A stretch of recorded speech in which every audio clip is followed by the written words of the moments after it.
Lesson number 5, titled as The Summit Within, written by HPS Ahluwalia. The summit means highest point, within means जो हमारे अंदर है. Let's read about the writer. Major HPS Ahluwalia was a member of the first successful Indian expedition to Mount Everest in 1965. 1965 में Major HPS Ahluwalia first successful Indian expedition जो कि Mount Everest पर था उसके मेंबर थे. How did he feel when he stood on the highest point in the world? Let us hear his story in his words. Climbing the summit, उनकी story उनके words में सुनते हैं जो कि किसके बारे में है? Climbing the summit and the more difficult task of climbing the summit with in. और उससे भी ज़्यादा डिफ़िकल्ट टास्क वो क्या था? To climb summit within. Of all the emotions which surged through me as I stood on the summit of Everest, looking over miles of panorama below us, the dominant one I think was humility. सभी emotions में जब मैं Everest की summit पे खड़ा हुआ तो सबसे पहले जो इमोशन मेरे अंदर उठा जब मैंने नीचे जो पैनोरमा था, नीचे जो दृश्य था, माइल्स तक फैला हुआ था, कई मील तक दूरी तक फैला हुआ था, उनमें से जो डोमिनेंट वन था, डोमिनेंट मीन्स प्रोमिनेंट, जो प्रमुख था वो था ह्यूमिलिटी. ह्यूमिलिटी मीन्स विनम्रता. The physical in me seem to say thank god it's all over. जो मेरी बॉडी है वो ये कह रही थी कि थैंक गॉड ये सब हो गया. However, instead of being jubilant means very happy after getting success, there was a tinge of sadness.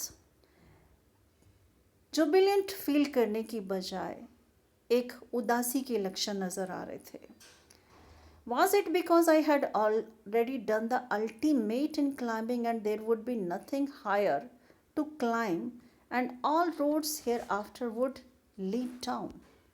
क्या इसका रीज़न ये था कि जो अल्टीमेट था वो मैंने कर लिया था क्लाइंबिंग में और उसके बाद जितने भी रोड्स थी वो सब नीचे की तरफ जाते थे. By climbing the summit of Everest, you are overwhelmed by a deep sense of joy and thankfulness. कि एवरेस्ट की समिट पे जब आप क्लाइंब करते हो you are overwhelmed. Overwhelmed means बहुत ज़्यादा खुश होते हो and the reason for that happiness is deep sense of joy and thankfulness. कि आपके अंदर डीप सेंस ऑफ जॉय होती है और थैंकफुलनेस फील करते हो. It is a joy which last a life time. ये ऐसा जॉय होता है, ऐसी खुशी होती है जो लाइफ टाइम चलती है. The experience changes you completely. The man who has been to the mountains is never the same again. ये एक्सपीरियंस आपको कम्प्लीटली चेंज कर देता है. जो इंसान एक बार माउंटेन्स पे चढ़ जाता है, चला जाता है, वो कभी भी सेम नहीं रहता. As I look back at life after climbing Everest, I cannot help remarking about the other summit, the Sumit of the mind. अब जैसे ही मैं अपनी लाइफ को पीछे मुड़कर देखता हूँ माउंट एवरेस्ट क्लाइंब करने के बाद, तो मैं एक दूसरी जो समिट है उसके बारे में रिमार्क किए बिना नहीं रह सकता. The summit of mind. और वो क्या है? Summit of mind. Firstly see the word meaning here. Surged, arose suddenly and intensely. Panorama means view of a wide area. Jubilant means very happy because of success. Tinge means trace or shade. Now in this stanza, the writer says कि जब वो अपनी life को mount Everest को climb करने के बाद पीछे मुड़कर देखता है तो वो एक और समिट के बारे में पॉइंट आउट करना चाहता है. The summit of the mind. और वो कौन सी समिट है? That is of mind. No less formidable and no easier to climb. Formidable जिससे बचा नहीं जा सकता और जिसको क्लाइंब करना इजी नहीं है.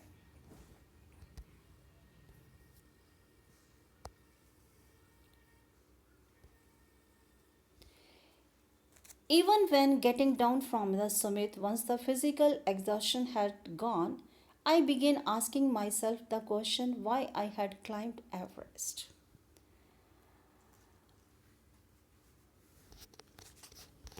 कि जब समिट से मैं नीचे उतर रहा था तो एक फिज़िकल एग्जॉशन जो है मेरी वो जा चुकी थी. फिज़िकल जो थकावट है जब वो ख़त्म हो गई, मैंने अपने आप से क्वेश्चन करना शुरू किया कि why I had climbed Everest. Why did the act of reaching the summit have such a hold on my imagination. कि समिट पर पहुंचने का जो एक्ट है उसने मेरे माइंड पर अपनी मजबूत पकड़ क्यों रखी हुई थी. उस इमेजिनेशन ने मेरे माइंड पर इतनी मजबूत पकड़ क्यों रखी हुई थी. It was already a thing of the past, something done yesterday. अब ये एक तरह से आज अगर मैं उसके बारे में सोचता हूँ, नेक्स्ट डे भी अगर मैंने सोचा तो वो पास्ट हो चुका था, कुछ ऐसा जो कि यस्टरडे को किया गया था. With every passing day it would become more remote. और हर पासिंग डे के साथ ये और रिमोट, रिमोट मीन्स दूर, दूर होता चला जाएगा. And then what would remain. तो उसके बाद क्या रह जाएगा. Would my memories fade slowly away. तो क्या मेरी मेमोरीज, फेड मीन्स धुंधली पड़ती जाएंगी धीरे धीरे. All these thoughts led me to question myself as to why people climb mountains. ये सभी जो थॉट्स हैं, विचार हैं, मेरे मन के अंदर एक क्वेश्चन उठाते हैं कि लोग जो हैं वो माउंटेन्स पर क्लाइंब क्यों करते हैं, पर्वतों पर क्यों चढ़ते हैं. It is not easy to answer the question. The simplest answer would be, as others have said, because it is there. अब सिंपलेस्ट आंसर पॉसिबल जो है, जैसा कि लोगों ने कहा, क्योंकि वो यहाँ है, क्योंकि माउंटेन्स सामने खड़े नज़र आते हैं, चैलेंज देते हैं. इट प्रेजेंट्स ग्रेट डिफ़िकल्टीज, और ये ग्रेट डिफ़िकल्टीज़ को प्रेजेंट करते हैं. Man takes delight in overcoming obstacles. Obstacle means कठिनाइयाँ, ओवरकम मीन्स काबू पाना. और इंसान जो है डिलाइट, हैप्पी फील करता है जब वो ऑब्स्टेकल्स पर काबू पाता है. The obstacles in climbing a mountain are physicals. ऑब्स्टेकल्स जो कठिनाइयाँ आती हैं माउंटेन को क्लाइंब करने में, वो फिजिकल होती हैं. A climb to a summit means endurance, persistence and will power. Summit को क्लाइंब करने का मतलब है एंड्योरेंस, सहनशीलता, परसिस्टेंस, दृढ़ता, और will power. The demonstration of these physical qualities is no doubt exhilarating as it was for me also. अब in physical activity का जो डेमोन्स्ट्रेशन है वो एक्सिलरेटिंग होता है, हैप्पीनेस देने वाला होता है, और मेरे लिए भी ऐसा ही था. I have more personal answer to the question. From my childhood I have been attracted by mountains. अब इन सभी के लिए मेरे पास एक पर्सनल इस क्वेश्चन का आंसर है कि चाइल्डहुड से ही मुझे माउंटेन्स ने अट्रैक्ट किया. I had been miserable, lost when away from mountains on the plains. कि जब मैं प्लेन एरिया में आ जाता था तो मुश्किल हमेशा क्या होता था कि मैं मिजरेबल फील करता था, लॉस्ट, और ऐसा फील होता था कि जैसे मैं मिजरेबल फील कर रहा हूँ, मेरी स्थिति दयनीय होती थी, खोया खोया रहता था जब मुझे माउंटेन्स नज़र नहीं आते थे. Mountains are nature at its best. क्योंकि वो कैसा फील करता है कि माउंटेन्स जो हैं वो नेचर का एक बेस्ट पार्ट है. The beauty and majesty pose a great challenge. Majesty, उनकी जो ब्यूटी है और जो मेजेस्टी है, वैभवता, एक बहुत बड़ा चैलेंज पोज करती है. And like many I believe that mountains are a means of communion with God. और कई लोगों की तरह मैंने भी ये फील किया कि गॉड से कम्युनिकेशन करने का वे है कि अगर हम माउंटेन्स पर होते हैं we can talk to God. Once having granted this the question remains. एक बार ये बात मैंने मान लेने के बाद फिर से एक क्वेश्चन अराइज होता है, वाई एवरेस्ट. एवरेस्ट ही क्यों? Because it is the highest, the mightiest and has डिफाइड many previous attempts. क्योंकि ये हाईएस्ट है, माइटिएस्ट पावरफुल है, और इससे पहले डिफाइड मीन्स विफल कर देना, और जो प्रीवियस अटैम्प्ट्स हुए हैं, प्रीवियस कोशिशें हुई हैं, अटैम्प्ट्स मीन्स वो सब इसने हरा दिया है, विफल कर दिया है. It takes the last ounce of one's energy. Mount Everest पर चढ़ने का मतलब है कि ये आपकी जो लास्ट आउंस ऑफ एनर्जी है वो भी ख़त्म हो जाती है. It is a brutal struggle with rock and ice.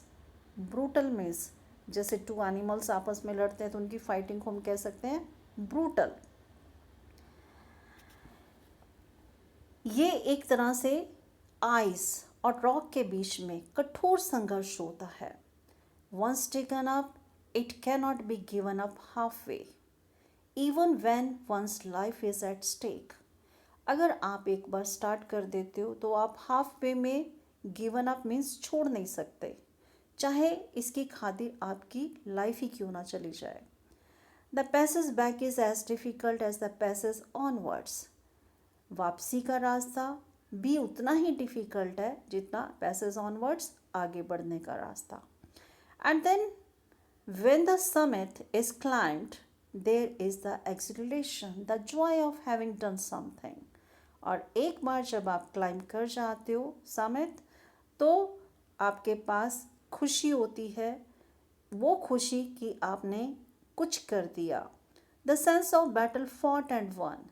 एक ऐसी सेंस, ऐसी फीलिंग आती है कि आपने एक लड़ाई लड़ी और उसको जीत लिया. There is feeling of victory and of happiness. Victory और हैप्पीनेस की फीलिंग होती है. See the vocabulary.